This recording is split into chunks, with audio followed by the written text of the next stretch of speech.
ఓ యువత, మేలుకో. నేటి కాలంలో యువత ప్రేమ అనే మాయలో మునిగి తేలుతోంది.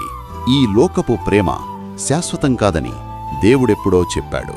కాని ఈనాటి యువత దేవునికి సమయమివ్వకుండా లోకపు తాత్కాలిక ఆకర్షణలకే తమ జీవితాలను అంకితం చేస్తున్నారు.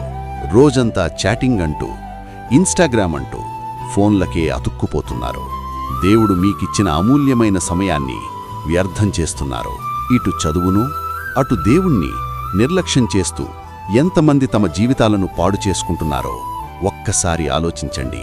నేటి కాలంలో ఎంతమంది యువత కన్న తల్లిదండ్రులను మోసం చేసి పెళ్లిళ్లు చేసుకుంటున్నారో.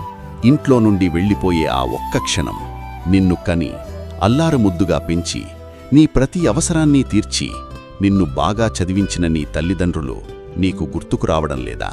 వాళ్లను మోసం చేసి ఎవరో తెలియని వ్యక్తి ఇచ్చే ఒక చాక్లెట్కో, కొన్ని మాయమాటలకో లోబడి వాడి మాయలో పడిపోతావా?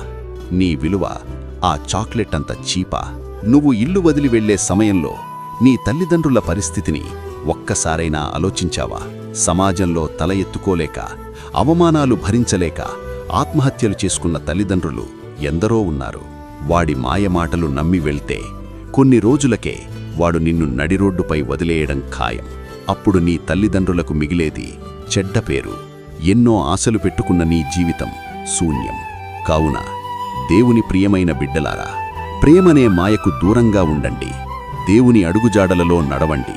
బాగా చదువుకొని నీ కన్న తల్లిదండ్రులకు, నిన్ను సృష్టించిన దేవునికి మంచి పేరు తీసుకురండి.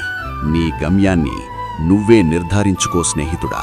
ప్రేమనే మాయలో పడి జీవితాన్ని వ్యర్థం చేసుకుంటావా? లేదా దేవుని చిత్తంలో నడుస్తూ నీ తల్లిదండ్రుల కళ్లల్లో ఆనందాన్ని చూస్తావా? ఆలోచించుకోనేస్తమా?